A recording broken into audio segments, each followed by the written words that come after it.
दोस्तों जब भी हम अपनी रिटायरमेंट प्लानिंग की बात करते हैं तो बैंक की फ़िक्स डिपॉज़िट से अपनी रिटायरमेंट प्लानिंग करना कोई एक नई बात नहीं है। और पहले की बात करें तो पहले तो काफ़ी हद तक यही एकमात्र विकल्प हुआ करता था। इसलिए सालों से ये अप्रोच लोग एक स्टैंडर्ड अप्रोच के जैसे इसको यूज़ करते आ रहे हैं। और सीनियर सिटीजन्स की फाइनेंशियल सिक्योरिटी के लिए काफ़ी बैंक की, पोस्ट ऑफिस की काफ़ी स्कीम्स उपलब्ध हैं। और दोस्तों इसके ऊपर में ऑलरेडी बहुत सारे वीडियोस अवेलेबल हैं, इसलिए मैं उन स्कीम्स के सारे फीचर्स को यहाँ पे रिपीट नहीं करना चाहता हूँ। पर खाली अगर उनके मेजर फीचर्स के ऊपर में हम थोड़ी सी एक नज़र डालें तो उनका इंटरेस्ट रेट एफडी से, नॉर्मल एफडी से थोड़ा ज़्यादा होता है। जैसे अभी की बात करें तो ये करीब करीब 0.8% के आसपास में नॉर्मल एफडी से ज़्यादा है। और दूसरा, क्योंकि ये गवर्नमेंट बैक्ड स्कीम्स हैं इसलिए इनकी एक अपर कैप होती है। जैसे कि अभी की बात करें तो 15 लाख रुपया उसका अपर कैप है, यानी कि आप इन स्कीम्स में 15 लाख रुपए से ऊपर इन्वेस्ट नहीं कर सकते हैं। तीसरा ये कि ये भी 5 साल के लिए ही होती है, पर अगर आप चाहें तो 3 साल के लिए फर्दर उसको एक्सटेंड कर सकते हैं। पर दोस्तों क्योंकि इनका एक अपर कैप है इसलिए आप इसमें चाहें भी तो भी आप अपना पूरा का पूरा रिटायरमेंट कॉर्पस इन्वेस्ट नहीं कर सकते हैं, बल्कि जस्ट एक part of that can be invested. और दोस्तों इसलिए आपको अपने रिटायरमेंट कॉर्पस का, अगर आप फिक्स डिपॉजिट से अपनी फाइनेंशियल प्लानिंग कर रहे हैं तो मेजर पार्ट आपको एक नॉर्मल एफडी में ही इन्वेस्ट करना पड़ता है। और दोस्तों वैसे भी कुछ स्पेसिफिक फीचर्स को अगर छोड़ दें तो इनके बेसिक फीचर्स तो नॉर्मल एफडी जैसे ही हैं, जैसे कि रिन्यूअल पे उसके इंटरेस्ट को रिवाइज होना, प्रीमेच्योर विड्रॉल के ऊपर में पेनल्टी लगना, या इवन टैक्सेबिलिटी की भी बात करें तो उन सभी नियमों में बहुत ज़्यादा फ़र्क नहीं है। इसलिए दोस्तों जब हम एफडी से रिटायरमेंट प्लानिंग करते हैं तो इन स्कीम्स के स्पेसिफिक फीचर्स का बहुत ज़्यादा कंट्रीब्यूशन नहीं होता है। इसलिए दोस्तों इस डिस्कशन में हमारा फोकस एक जेनेरिक एफडीज़ है, जिससे कि एक बहुत बड़ा परसेंटेज अपना रिटायरमेंट प्लानिंग करता है और उसकी फाइनेंशियल सिक्योरिटी इन एफडीज से मिलने वाले इंटरेस्ट के ऊपर ही डिपेंड करती है। पर दोस्तों क्योंकि economic scenario day by day बदलता जाता है, इसलिए दोस्तों जब तक हम इन सारी चीज़ों को एक बदलते हुए इकोनॉमिक सिनेरियो में एक बार एनालाइज नहीं कर लेते हैं तब तक हम ये एज सर्टेन नहीं कर पाते हैं कि हमारा फ्यूचर, हमारा फाइनेंशियल सिक्योरिटी किस हद तक इन सारी चीज़ों में इन्वेस्टमेंट से सिक्योर्ड रहने वाला है। और दोस्तों जब तक हम इन सारी चीज़ों को अच्छे से थॉरोली एनालिसिस ना कर लें तब तक हमको अपना पूरा का पूरा रिटायरमेंट कॉर्पस किसी भी ऑप्शन में सीधे सीधे इन्वेस्ट नहीं करना चाहिए। तो आइए दोस्तों इसके ऊपर में हम थोड़ा सा डिटेल में चर्चा करते हैं।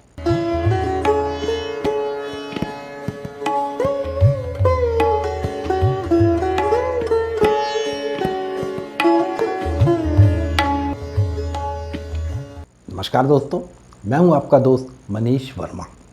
आपका पैसा आपका प्लान में आप सभी का स्वागत है। दोस्तों जब भी कोई अपनी रिटायरमेंट प्लानिंग फिक्स डिपॉजिट्स के माध्यम से करता है तो उसकी नॉर्मली दो ही अप्रोच होती है। पहली तो ये कि वो फिक्स डिपॉजिट से मिलने वाले इंटरेस्ट से अपना खर्च चलाएगा। दूसरा ये कि वो पीरियडिकली अपनी एफडीज़ को लिक्विडेट करके उससे अपना खर्च चलाएगा। और इस केस में वो मल्टीपल एफडीज़ क्रिएट कर लेता है। अब दोस्तों अगर हम पहले ऑप्शन को अडॉप्ट करते हैं तो दोस्तों जब तक हमने अपनी एफडी का जो भी टेन्योर सिलेक्ट किया है तब तक के लिए तो हमारी श्योरिटी है कि हमको उतना रेट ऑफ इंटरेस्ट मिलने वाला है। पर जैसे ही हम एफडी को रीन्यू करते हैं, चाहे 3 साल के बाद हो चाहे 5 साल के बाद हो, हमारा इंटरेस्ट वापस से चेंज हो जाता है। That means at every renewal there is a risk of interest variation. पर दोस्तों क्योंकि इंटरेस्ट बढ़ने से हम उतने अफेक्टेड नहीं होते हैं, पर हम इंटरेस्ट घटने से हम बहुत ज़्यादा अफेक्टेड हो जाते हैं। इसलिए जब हम अपनी फाइनेंशियल प्लानिंग के बारे में बात करते हैं तो हमको यही एज्यूम करना चाहिए कि आगे आने वाले सालों में इंटरेस्ट घटता रहेगा। तो दोस्तों आइए हम यही एज्यूम करते हैं कि एट एवरी रिन्यूअल हमारा इंटरेस्ट घटने वाला है। अब मान लीजिए हम 5-5 साल के लिए एफडी करते हैं एंड एवरी 5th ईयर जब हम रिन्यूअल के लिए जाते हैं तो हमारा इंटरेस्ट 0.5% मात्र कम हो जाता है। यानी कि जैसे मान लीजिए आज 6.5% पर एनम है और हम 5 साल के बाद में जाते हैं तो ये इंटरेस्ट घट के 6.5 की जगह 6% हो जाता है। और हम अपनी रिटायरमेंट प्लानिंग अगर मान लीजिए 30 साल की करना चाहते हैं, यानी कि 61वें साल से लेके 90वें साल तक की करना चाहते हैं, तो आइए देखते हैं कि हमारी फाइनेंशियल सिक्योरिटी के ऊपर में कितना फ़र्क पड़ता है। दोस्तों, आप देख सकते हैं कि अगर हम अपना रिटायरमेंट फेज़ 30 ईयर्स का लेते हैं, तो इस पूरे स्पान में अगर 0.5% का इंटरेस्ट ड्रॉप अगर हर 5वें साल में ही होता है, तो जो रेट ऑफ इंटरेस्ट हमारे रिटायरमेंट से चालू हुआ था वो किस तरह से ड्रॉप होता जाता है। ये ड्रॉप येलो लाइन से ड्रॉ किया गया है। ये 6.5% से चालू होकर अंत तक पहुंचते पहुंचते मात्र 4% रह जाता है। और इसलिए अगर हम 5वें साल में एफडी का रिन्यूअल करते हैं, तो उसके आने वाले अगले 5 साल में हमारा फंड फ्लो जैसे इंटरेस्ट ड्रॉप होता है उसके हिसाब से फंड फ्लो ड्रॉप हो जाता है। शुरू के 5 सालों में जो करीब 54,100 रुपीज़ था, वो ड्रॉप होते होते मात्र 33,300 रह जाता है। अब इस ड्रॉप को अगर परसेंटेज के टर्म्स में देखें, तो पहले 5 सालों में होने वाले फंड फ्लो से अंतिम 5 सालों में होने वाला फंड फ्लो उसका जस्ट 61% ही रह जाता है। तो दोस्तों, हर 5वें साल में हमारा फंड फ्लो ड्रॉप होता जाता है। पर फिर भी दोस्तों, ये तो आधा सच है, क्योंकि बाकी का सच तो ये बढ़ती हुई महंगाई है। क्योंकि महंगाई के कारण हमारा खर्च तो एक अपनी रफ्तार से बढ़ता ही जाता है। और अगर हम इन दोनों चीज़ों का मिला जुला इम्पैक्ट देखें, तो हम बहुत जल्दी फाइनेंशियली इनसिक्योर हो जाते हैं। और फिर क्या होता है, हम अपनी एफडीज़ को तोड़ना चालू कर देते हैं।